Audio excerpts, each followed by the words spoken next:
नमस्कार दोस्तों, जय हिंद, वंदे मातरम। आप सभी का वेलकम, अभिनंदन है शिक्षक भर्ती के चैनल टीटी फैमिली शिक्षकों के परिवार जायसवाल कोचिंग सेंटर पर, पावर्ड बाय शिक्षा ही प्रकाश है। दोस्तों, हर एक भाई बहन शिक्षक बंधु का स्वागत, अभिनंदन है टीटी फैमिली पर। और आज की क्लास में बात करेंगे बाल विकास एवं शिक्षा शास्त्र के क्लास नंबर फर्स्ट की बात करेंगे बाई जायसवाल सर। इसके पहले रीड का जो हमने सिलेबस था ऑलरेडी सभी को पता हो गया होगा। रीड के सिलेबस का हमने वीडियो ऑलरेडी बना दिया था, यहाँ पे आई बटन पे लिंक भी दे देंगे, तो सिलेबस ज़रूर चेक कर लीजिएगा। और सिलेबस के अकॉर्डिंग यहाँ पे प्रिपरेशन स्टार्ट कर दी गई है। लगभग फार्म सभी लोग अप्लाई कर लिया होगा। नीचे कमेंट बॉक्स में बताइए किन्होंने रीट एग्ज़ाम के लिए फार्म कितने कितने लोगों ने अप्लाई कर लिया है। ठीक है, सभी कमेंट करना है। चलिए, आज फर्स्ट क्लास है, बाल विकास एवं शिक्षा शास्त्र की क्लास की बात करेंगे, पेडागॉजी की क्लास की बात करेंगे। और इस क्लास में हम 30 महत्वपूर्ण प्रश्नों की बात करेंगे। जी हाँ, इसके साथ साथ ही अदर सब्जेक्ट की class, other pedagogy class start करने जा रहे हैं। आई होप सभी प्यार में अच्छे तरीके से समझेंगे। पहला प्रश्न आप लोगों के स्क्रीन पर है। व्यवहारिक क्षमताओं में वह सापेक्ष स्थायी परिवर्तन जो कि प्रबलित अभ्यास का परिणाम होता है उसे कहते हैं। अधिगम कहते हैं, अभिप्रेरणा कहते हैं, अभिवृत्ति कहते हैं, इनमें से कोई नहीं है। अदर टीटी एग्जाम वाले भी इस पूरी क्लास को देख सकते हैं, क्योंकि पेडागॉजी, बाल विकास सारा कुछ सेम है, लेकिन स्पेशल तैयारी रीट एग्जाम की चल रही है। तो साथियों, व्यवहारिक क्षमताओं में वह सापेक्ष स्थायी परिवर्तन जो कि प्रबलित अभ्यास का परिणाम होता है उसे क्या कहा जाता है? उसे ही अधिगम कहा जाता है। यहाँ पे पहला ऑप्शन सही हो जाएगा। देखिए, किम्बले ने भी अधिगम को इसी प्रकार परिभाषित करते हुए कहा है कि पुनर्बलित अभ्यास के फलस्वरूप व्यवहार क्षमता में आने वाले अपेक्षाकृत स्थायी प्रकृति का परिवर्तन ही अधिगम है। किसने कहा है? किम्बले की बात करेंगे। आइए देख लेते हैं दूसरा प्रश्न क्या पूछा जा रहा है। साथियों, अधिगम का सबसे उपयुक्त कार्य क्या होता है? व्यक्तिगत समायोजन करना, सामाजिक व राजनीतिक चेतना की बात करेंगे, व्यवहार परिवर्तन की बात करेंगे, स्वयं को रोजगार के लिए तैयार करना। सभी कमेंट कीजिएगा। जी हाँ, सभी मित्रों को इंकलाब जिंदाबाद। एग्जाम को फतेह करना है, आपका एक एक कमेंट सरोपरि है। और सिलेक्शन का रास्ता, सिलेक्शन को 101% पक्का करना है। अपने टीटी फैमिली से जुड़ जाइएगा, अपने परिवार से जुड़ जाइएगा। जी हाँ, अधिगम का सबसे उपयुक्त जो कार्य होता है वह व्यवहार परिवर्तन होता है। अगर बच्चे में व्यवहार में परिवर्तन आ गया तो समझ लीजिए सबसे अधिगम में सबसे उपयुक्त परिवर्तन होता है व्यवहार में परिवर्तन। सी ऑप्शन को यहाँ पे सही कर लेंगे, क्योंकि बालक अपने वातावरण के साथ संयोजन कर सके, उसमें परिवर्तन बहुत ही जरूरी है, उसके व्यवहार में परिवर्तन बहुत जरूरी है। अनुभव द्वारा व्यवहार में परिवर्तन कहलाता है स्मृति, सीखना, प्रेरणा, चिंतन की बात करेंगे। तो अनुभव द्वारा व्यवहार में परिवर्तन क्या कहलाता है? सभी शिक्षक बंधु आप जानते हैं, ज्ञानी सर्वज्ञ व्याख्याता हैं, भावी अध्यापक अध्यापिकाएं हैं। और रीट एग्जाम कौन कौन है यहाँ पे सभी लोग बताइएगा। फर्स्ट बार आप लोग दे रहे हैं, नीचे कमेंट करके बताइए। ठीक है, रीट एग्जाम किनका फर्स्ट बार है, नीचे कमेंट करके बताइए। अनुभव द्वारा व्यवहार में परिवर्तन जो कहलाता है वही सीखना कहलाता है। क्या हो जाएगा? सीखना, अर्थात लर्निंग की बात करेंगे। ऑप्शन नंबर सेकंड की बात करेंगे। देखिए, यदि किसी बालक के सामने लाल मिर्च रखी जाती है तो वह जिज्ञासा के कारण मुंह में दबाता है, पर उसे काटते उसे पता चल जाता है कि तीखा का ज्ञान हो जाता है कि मिर्ची तीखी होती है, और बच्चा रोने लगता है। अर्थात मिर्च को फिर वह बाद में क्या फेंक देता है, उसके पास फिर कभी नहीं जाता, ना ही उसे कभी खाता है। यानी उसने अनुभव से सीख लिया कि लाल मिर्च कड़वी होती है, तीखी होती है। इसी प्रकार सीखना, अनुभव द्वारा व्यवहार में प्रगतिशील परिवर्तन होता है। मनोवैज्ञानिक जो आपके सिम्पसन हैं, इनके अनुसार व्यवहार में कोई भी परिवर्तन जो कि अनुभवों का परिणाम है और उसके फलस्वरूप व्यक्ति में आने वाली परिस्थितियों का भिन्न प्रकार से सामना करता है, सीखना या अधिगम कहलाता है। आई होप समझ गए होंगे। आइए बात करेंगे फोर्थ प्रश्न की, जो आप लोगों के स्क्रीन पर है।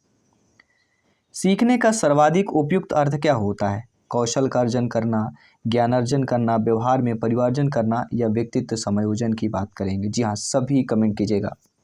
सीखने का जो सर्वाधिक उपयुक्त अर्थ होता है वह होता है व्यवहार में परिमार्जन करना, व्यवहार में परिवर्तन करना। सी ऑप्शन को सही कर लीजिएगा, क्योंकि काल्विन ने कहा है कि पहले से निर्मित व्यवहार में अनुभवों द्वारा हुए परिवर्तन को अधिगम कहते हैं। काल्विन का क्या कहना है कि पहले से ही निर्मित व्यवहार में अनुभव द्वारा हुए परिवर्तन को अधिगम कहा जाता है। और अधिगम की विशेषताएं क्या होती हैं, अधिगम को प्रभावित करने वाले जो कारक हैं। आइए हम बात करेंगे अगले प्रश्न की, और अधिगम से संबंधित विशेषताएं और प्रभावित करने वाले कारकों की भी हम बात करेंगे। अधिगम के लिए निम्न में से कौन सी धारणा उपयुक्त होती है, प्रयासों में कोई फर्क नहीं पड़ता, असफलता नियंत्रित होती है, योग्यता सुधार होता है, योग्यता अटल होता है। देखिए सीडीपी बाल विकास में 25+ का स्कोर करना है तो बहुत इंपॉर्टेंट है। बाकी अदर सब्जेक्ट की पेडागोजी की जल्दी क्लास यहाँ पे शुरू होगी, ठीक है, क्योंकि आपको पता है जुलाई में आपको एग्जाम होना है, 2 महीने आपके पास समय है, ठीक है। अप्रैल लगभग निकल ही गया, मई और जून 2 महीने आपका समय है, 2 महीने बेतीन, 1 महीने हम क्लास करेंगे और 1 महीने आपके प्रैक्टिस सेट करेंगे। देखिए अधिगम के लिए कौन सी धारणा उपयुक्त होती है, तो योग्यता सुधार। अगर आप योग्यता में सुधार कर रहे हैं सबसे उपयुक्त होती है अधिगम धारणा की। सी ऑप्शन यहाँ पे सही कर लीजिएगा, क्योंकि यहाँ पर योग्यता सुधार का अर्थ किसी भी योग्यता से जिसे व्यक्ति ने अर्जित किया है और अधिगम द्वारा उसमें सुधार किया जा सकता है।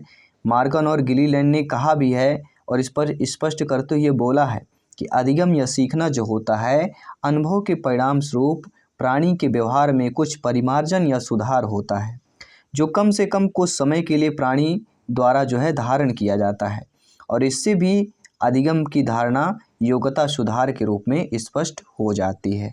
आई होप समझ गए होंगे। आइए बात करते हैं अगले प्रश्न की। निम्नलिखित में से कौन सी प्रथा जो है सार्थक अधिगम को बढ़ावा देती है, शारीरिक दंड, सहयोगात्मक अधिगम, पर्यावरण, सतत एवं समग्र मूल्यांकन, निरंतर एवं तुलनात्मक मूल्यांकन की बात करेंगे।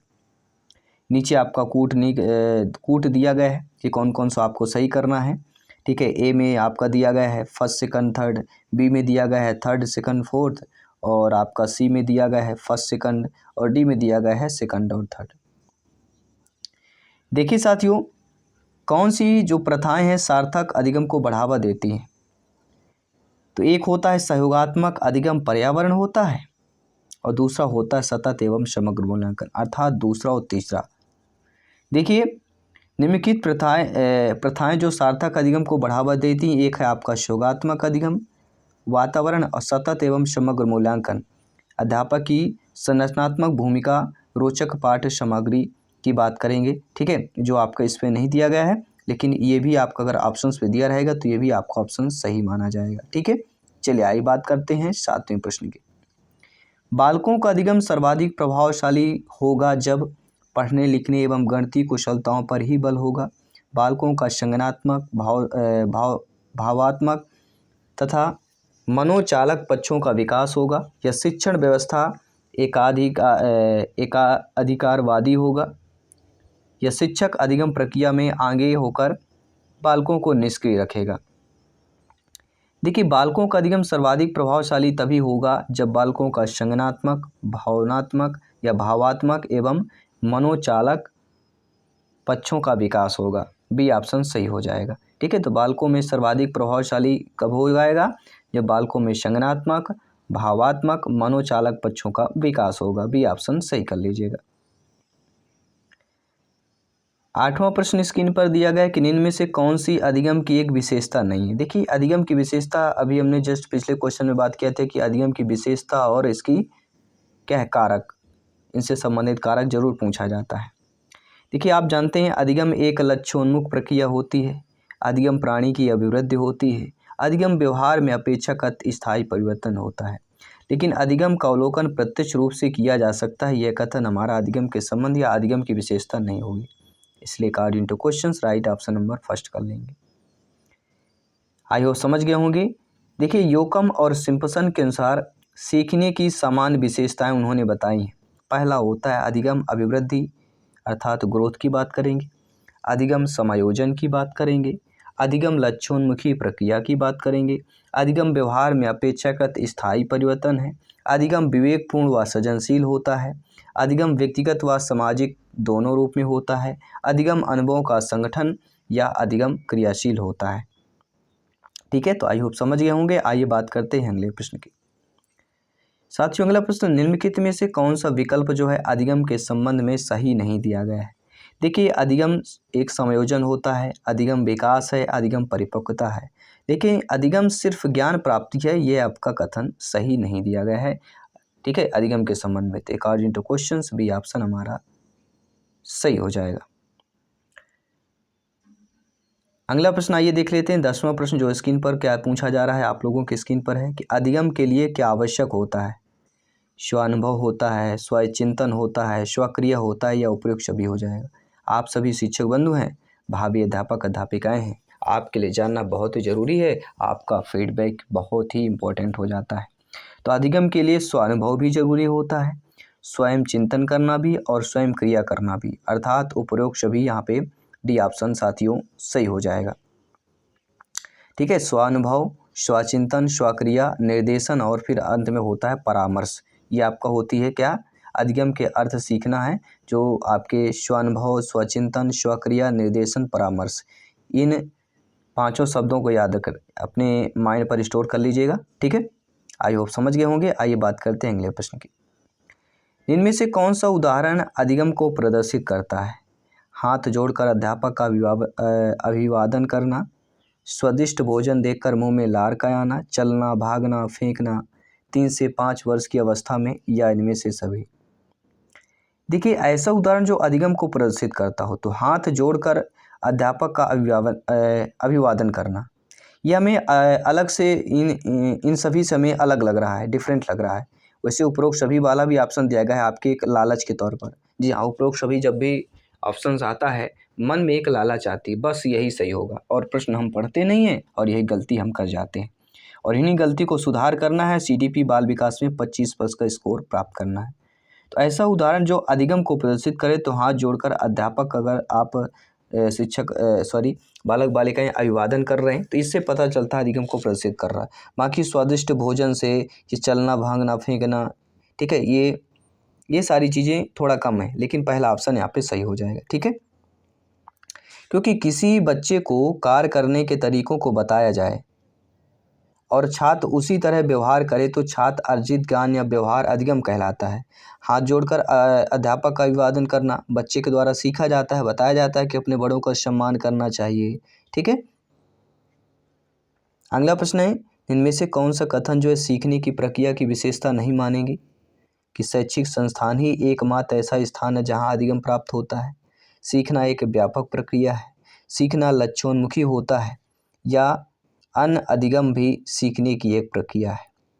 देखिए, प्रश्न विशेषता नहीं है, नेगेटिव प्रश्न पूछा गया है और यहाँ पे एकमात्र स्थान दे दिया गया है जहाँ पे अधिगम प्राप्त किया जाता है। संस्थान, शैक्षिक संस्थान एक ही ऐसा स्थान है जहाँ अधिगम प्राप्त होता है। तो यहाँ पे पेडागोजी में हमेशा नेगेटिव और पॉजिटिव शब्द आपको पहचानना बहुत ही ज़रूरी है। जब तक आप नेगेटिव ऑप्शन, नेगेटिव शब्द, ठीक है, पॉजिटिव ऑप्शन, पॉजिटिव शब्द नहीं पहचानेंगे थोड़ा दिक्कत आएगी। ठीक है, तो एकमात्र ऐसा करना ये अपने आप में नेगेटिव माना जाता है पेडागोजी में। तो पहला ऑप्शन अकॉर्डिंग टू क्वेश्चन सही हो जाएगा।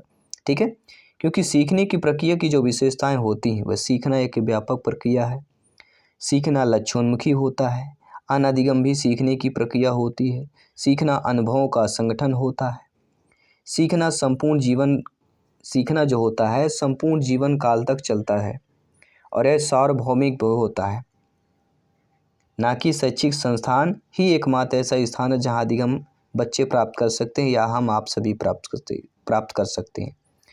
करते हैं, लेकिन एकमात्र शब्द जो दे दिया गया वह निगेटिव पेडागोजी में माना जाएगा। अगला प्रश्न, इनमें से किस एक से शिशु के अधिगम को सहायता नहीं मिलती है। देखिए, अनुकरण से शिशु को सहायता मिलती है, अभिप्रेरणा से भी मिलती है और पुरस्कार से भी मिलती है, लेकिन अत्यधिक पुरस्कार फिर नेगेटिव हो जाता है। पुरस्कार एक सीमित तक सही है, लेकिन अत्यधिक पुरस्कार नेगेटिविटी में चला जाता है। लेकिन स्कूल का बस्ता या शिशु के अधिगम की सहायता यहाँ पे बस्ते से नहीं मिलता है, अनुकरण से मिलता है, अभिप्रेरणा से मिलता है, पुरस्कार से भी थोड़ा बहुत मिलता है। अत्यधिक पुरस्कार कहते हैं ना, अत्यधिक सर्वत्र वर्जेत। अगला प्रश्न साथियों, अधिगम क्षमता निम्नलिखित में से किससे प्रभावित नहीं होती है। देखिए, अधिगम जो क्षमता होती है अनुवांशिकता से प्रभावित होती है। बच्चा जो उसका अनुवांशिकता है, ठीक है, उसकी बुद्धि, अधिगम क्षमता सीखने की उसकी कितनी है ये भी प्रभावित होगी। वातावरण का भी बहुत फर्क पड़ता है, प्रशिक्षण शिक्षण का भी फर्क पड़ता है, लेकिन अधिगम क्षमता में राष्ट्रीयता का फर्क नहीं पड़ता है कि उसकी राष्ट्रीयता का क्या है, भारतीय है, अमेरिका का है, रूस का है, पाकिस्तान का है, ठीक है, भूटान का है, बांग्लादेश का है। तो अधिगम की क्षमता में जो है राष्ट्रीयता पर प्रभावित नहीं होती। अधिगम की क्षमता में आनुवांशिकता, वातावरण और प्रशिक्षण शिक्षण पर प्रभावित होती है और समायोजन की क्षमता पर भी प्रभावित होती है। ये भी ध्यान दीजिएगा, वातावरण, समायोजिक क्षमता, आनुवांशिकता, प्रशिक्षण और शिक्षण। ठीक है, आइए बात करेंगे अगले प्रश्न की। साथियों, जो सीखना होता है वह सीखने वाले के संवेगों से प्रभावित नहीं होता, संवेगों से क्षीण संबंध रखता है, सीखने वाले के संवेगों से स्वतंत्र है, यह सीखने वाले के संवेगों से जो है प्रभावित होता है। ठीक है, तो यहाँ पे आप लोगों का सीखने वाले के संवेगों से प्रभावित होता है, यहाँ पर हम लोग डी ऑप्शन को सही कर लेंगे। क्योंकि आप सभी जानते हैं सीखना जो अधिगम करता या सीखने वाले के संवेगों से प्रभावित होती है, क्योंकि सीखने वाले की जो रुचि है उसकी मनोवृत्ति या उसकी भावनाओं पर ही निर्भर करता है कि सीखने की क्रिया कितनी तेज या कितनी धीमी है। आपका जो अगला है अधिगम के प्रकार एवं क्षेत्र से संबंधित हम प्रश्न करेंगे। जी हाँ, अधिगम के प्रकार और क्षेत्र से संबंधित है।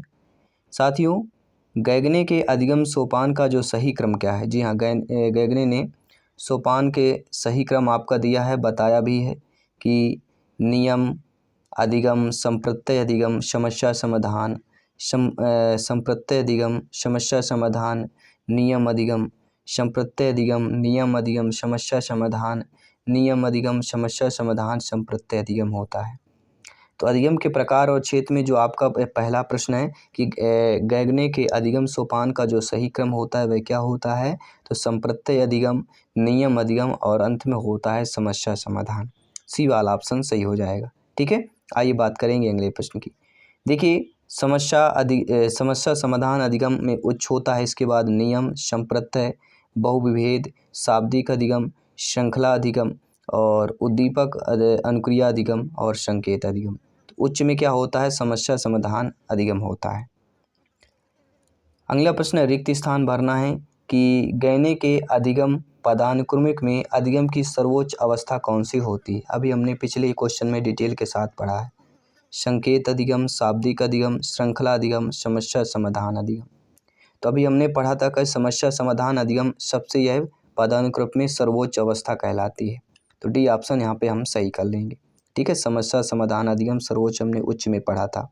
इसके बाद फिर आपका सिद्धांत अधिगम, संप्रत्यय अधिगम, बहुविभेद अधिगम, शाब्दिक अधिगम, श्रृंखला अधिगम, उद्दीपक अनुक्रिया अधिगम, फिर संकेत अधिगम की बात करेंगे। अगला प्रश्न है संकेत अधिगम के अंतर्गत सीखा जाता है पारंपरिक अनुकूलन, मनोविज्ञान, वातावरण या मनोदैहिक की बात करेंगे।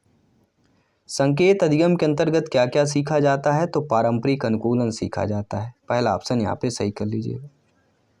ठीक है, क्योंकि आर.एन. गैने के द्वारा प्रस्तुत जो अधिगम सोपानिकी के अंतर्गत अधिगम के 8 प्रकार बताए गए हैं, जिसमें पहला संकेत अधिगम होता है और संकेत अधिगम को पारंपरिक अनुकूलन या क्लासिकल अनुबंधन भी कहते हैं।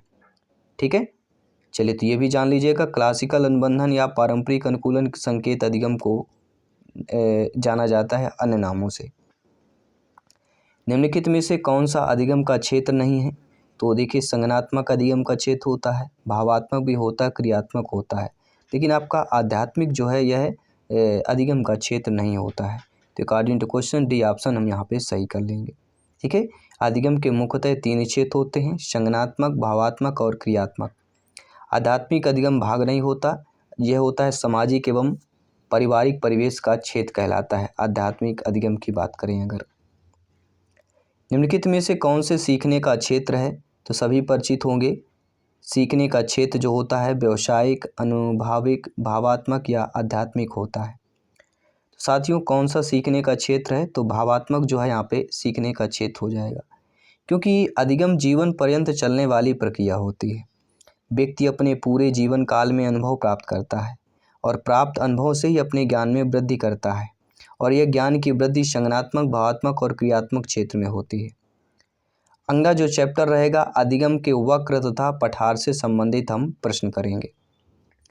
जब शिक्षार्थियों को में किसी समस्या पर चर्चा का अवसर दिया जाता है, जी हाँ, जब शिक्षार्थी को जो है विद्यार्थी को, बालक बालिका को किसी समस्या पर चर्चा का जब अवसर दिया जाता है, तब उनके सीखने का वक्र जो होता है बेहतर होता है, स्थिर होता है, अवनत होता है या समान रहता है। तो आप सभी परिचित हैं कि जब किसी भी शिक्षार्थी बालक बालिका को किसी समस्या पर चर्चा का अवसर दिया जाता है तो वह सीखने का वक्र जो होता है बेहतर होता है। पहला ऑप्शन यहाँ पे सही हो जाएगा। अगला प्रश्न दिया गया है साथियों, कौशल सीखने की जो पहली अवस्था होती है यथार्थता होती है, कल्पनाशीलता होती है, समन्वय होता है या अनुकरण होता है। तो कौशल सीखने की जो पहली अवस्था हमारी होती है वह होती है अनुकरण। जी हाँ, कौशल में सीखने की सबसे पहले हमारी अवस्था होती है अनुकरण करना। बच्चा सर्वप्रथम अनुकरण करके ही सीखता है। डी ऑप्शन को सही कर लीजिएगा। क्योंकि जन्म से ही बालक अपने माता पिता या समाज के अन्य व्यक्तियों के व्यवहारों का अवलोकन करता है एवं कालांतर में उनमें से कुछ के व्यवहारों का अनुकरण कर अपने व्यवहार में करने लगता है। और इसी प्रकार कौशल या किसी विशेष क्षेत्र में योग्यता हासिल करने की पहली अवस्था भी हम अनुकरण कहते हैं, अनुकरण को ही कहते हैं। और अनुकरण के माध्यम से ही कई प्रकार के कौशल सीख लेता है बच्चा। अगला है, निम्नलिखित में से कौन सी एक मुख्य प्रक्रिया नहीं है जिसके द्वारा सार्थक अधिगम घटित होता है। देखिए, पुनरावृत्ति और अभ्यास के द्वारा सार्थक अधिगम घटित होता है, निर्देशन एवं संचालन के द्वारा, अन्वेषण एवं पारस्परिक क्रिया के द्वारा होता है। लेकिन कंठस्थीकरण और स्मरण के द्वारा जो है आपके सार्थक अधिगम घटित नहीं होता है। इसलिए according to question D option सही कर लेंगे। क्योंकि अधिगम जो होता है एक सक्रिय प्रक्रिया है जो अनुभव के परिणाम स्वरूप व्यवहार में परिवर्तन लाता है, जबकि कंठस्थीकरण एवं जो स्मरण है ये सक्रियता का अभाव होता है। यह व्यवहार परिवर्तन को भी प्रत्यक्षतः प्रभावित नहीं करता है। और दूसरी ओर पुनरावृत्ति जो एवं अभ्यास है, निर्देशन एवं संचालन है, अन्वेषण और पारस्परिक क्रिया में सक्रियता निहित होती है। इसलिए सार्थक अधिगम में महत्वपूर्ण भूमिका ये सारे निभाते हैं। अगला प्रश्न स्क्रीन पर है, बालक विविध प्रकार से सीखते हैं। शिक्षण के या शिक्षक के भाषण के द्वारा, प्रयोग द्वारा, विवेचन द्वारा, प्रश्न पूछकर, क्रिया करके, चिंतन करके, शिक्षक द्वारा निर्देशित नियंत्रित पाठ्यपुस्तक आधारित शिक्षण द्वारा। तो बालक विविध प्रकार से सीखते हैं, यानी हमें पता होना चाहिए बालक जो है प्रयोग द्वारा भी सीखता है, विवेचन द्वारा भी, प्रश्न पूछकर और क्रिया करके भी सीखता है, साथ ही साथ चिंतन करके भी सीखता है। तो बालक विविध प्रकार से सीखता है, वह ऑप्शन नंबर आपका भी सही हो जाएगा। किसके द्वारा? क्रिया विधि के द्वारा सीखता है, प्रश्न पूछकर सीखता है, विषय वस्तु पर चिंतन करके सीखता है, प्रयोग द्वारा सीखता है और विवेचन द्वारा सीखता है। तो बालक जो है सीखने की क्रिया ये 5 विविध प्रकार के हैं। इनको आपको अपने माइंड में स्टोर कर लेना है और एग्जाम टाइम पर फिर ये आपके काम आने वाला है। दूसरे व्यक्ति के बाह्य व्यवहार की जो नकल होती है वह सीखना है, अनुकरण है, कल्पना है या चिंतन कहलाती। आप सभी परिचित हैं, दूसरे व्यक्ति के बाह्य व्यवहार की जो नकल कहलाती उसी को ही अनुकरण कहा जाता है। जी हाँ, जिन व्यक्तियों के व्यवहारों का अनुकरण किया जाता है उन्हें ही निदर्श या मॉडल्स कहा जाता है। बच्चा किस प्रकार से सीखता है? पुस्तकें पढ़कर, परिचर्चा द्वारा, प्रश्न पूछकर या कई प्रकार से। देखिए, बच्चा जो है पुस्तकें पढ़कर भी सीखता है, परिचर्चा के भी द्वारा भी सीखता है, प्रश्न पूछकर भी सीखता है, यानी बच्चा कई प्रकार से सीखता है। तो डी ऑप्शन को हम यहाँ पे सही कर लेंगे। ठीक है, आइए बात करेंगे अगले प्रश्न की। जल्दी इस क्लास को कंप्लीट करने जा रहे हैं, 2-3 और प्रश्न बचे हुए हैं। बच्चे किस प्रकार से सीखते हैं? नीचे दिए कथनों में से कौन सा कथन इस प्रश्न के विषय में सही नहीं दिया गया है? 4 ऑप्शंस आपके स्क्रीन पर दिए गए हैं। देखिए, यहाँ पे दिया गया कि बच्चे केवल कक्षा में सीखते हैं। तो केवल शब्द जो होता है पेडागॉजी में नेगेटिव माना जाता है, इसलिए यह विषय में सही नहीं दिया गया है। बाकी और ऑप्शंस देख लेते हैं।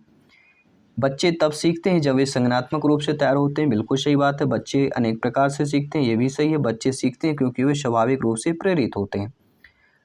तो बच्चे सीखने के संदर्भ में BCD हमारा सही दिया गया, पहला नहीं दिया गया कि क्योंकि यहाँ पे ये शब्द दे दिया केवल शब्द, केवल कच्चा शब्द दे दिया गया जो कि पेडागॉजी शिक्षा शास्त्र में नेगेटिव माना जाता है। ठीक है, आइए बात करेंगे अगले प्रश्न की। आप अगर अनपढ़ माता पिता के बच्चों को अंग्रेजी सिखाना चाहते तो क्या करेंगे? आप सभी शिक्षक बंधु हैं, भावी अध्यापक अध्यापिकाएं हैं, तो आप ये बताइए, मान लीजिए आपके कक्षा में बच्चे पढ़ रहे हैं जिनके माता पिता अनपढ़ हैं और अनपढ़ माता पिता के बच्चों को आपको अंग्रेजी पढ़ाना है। बच्चे को पढ़ाना है, माता पिता को नहीं, बच्चों को पढ़ाना है। लेकिन माता पिता अभिभावक क्या है? अनपढ़ हैं। तो आप एक शिक्षक के रूप में आप बच्चे से अंग्रेजी में बात करेंगे, आप बच्चे को अंग्रेजी में बोलने के लिए बाध्य करेंगे, आप बच्चे को मातृभाषा में बोलने से रोकेंगे, आप उसे मातृभाषा की सहायता से अंग्रेजी सिखाने का प्रयास करेंगे। देखिए, हमेशा पेडागोजी में प्रयास करना या हेल्प करना, मदद करना, प्रोत्साहित करना पेडागोजी में सकारात्मक और पॉजिटिव शब्द माना जाता है। अंग्रेजी सिखाना है तो अपने क्या करना पड़ेगा, आप यानी शिक्षक रूप में उस बच्चे को मातृभाषा की सहायता से अंग्रेजी सिखाने का प्रयास करें, प्रयत्न करें। डी ऑप्शन यहाँ पे सही हो जाएगा, क्योंकि एक अध्यापक उसे उसकी मातृभाषा की सहायता से अंग्रेजी सिखाने का प्रयास करना चाहिए, ताकि जो बालक है उपयुक्त वातावरण के अभाव में अंग्रेजी सीख सके। जैसा उसका वातावरण मिल रहा है उसी को धीरे धीरे उसी वातावरण के माध्यम से बच्चा अंग्रेजी सीख सके। उसके माता पिता पर फर्क नहीं पड़ता, उसके माता पिता अनपढ़ हैं कैसे हैं। ठीक है। किस मनोविज्ञान या किस मनोवैज्ञानिक ने सीखने की सामग्री के रूप में निरर्थक शब्दों का प्रयोग किया है? विलियम जेम्स, स्किनर, एबिंगहास या बर्टलेट की बात करेंगे। तो ऐसे मनोवैज्ञानिक जिन्होंने सीखने की सामग्री के रूप में निरर्थक शब्दों का प्रयोग किया है वह आपके एबिंगहास कहलाते हैं। एबिंगहास एक ऐसे मनोवैज्ञानिक है जिन्होंने सीखने की सामग्री के रूप में निरर्थक शब्दों का प्रयोग किया है। इनके अनुसार निरर्थक शब्द के प्रयोग से धीरे धीरे सार्थक शब्दों का प्रयोग करना आसान होता है। और अगला प्रश्न है, जब बच्चा कार्य करते हुए ऊबने लगता है तो यह इस बात का संकेत करता है कि संभवतः कार्य यांत्रिक रूप से बार बार हो रहा है। बच्चा बुद्धिमान नहीं है, बच्चे में सीखने की योग्यता नहीं है, बच्चे को अनुशासित करने की ज़रूरत है। सभी कमेंट करके बताइएगा। और ये हम आज के लिए मॉक क्वेश्चन पे ले रहे हैं, आपके टॉप 30 नंबर प्रश्न है। ठीक है। और 8 लेवल की आपके सिलेबस के अकॉर्डिंग आपकी ये पहली क्लास है। नीचे कमेंट बॉक्स में अवश्य बताइए आपको ये क्लास कैसी लगी। बाकी अदर टीटी एग्जाम के लिए भी है, सारे देख सकते हैं, क्योंकि पेडागोजी शिक्षा शास्त्र लगभग आपकी समान ही होती है। ठीक है। और स्पेशल रीट की तैयारी के लिए ज़रूर फॉलो कीजिए, अपने टीटी फैमिली को सब्सक्राइब कर लीजिएगा, क्योंकि आने वाली क्लासेज बेहतरीन होगी। और ये 60 दिनों की जो तैयारी है आपके रीट में फतेह होने की तैयारी है। और आउट ऑफ 140 में से आपका 140 प्लस की तैयारी चल रही। जी हाँ, 140 प्लस की तैयारी चल रही है, ज़रूर ज्वाइन कीजिए। मैं आपके साथ जयसवाल सर जल्द मिलता हूँ आपकी अगली क्लास पर। सभी मित्रों को जय हिंद, वंदे मातरम, धन्यवाद सभी का।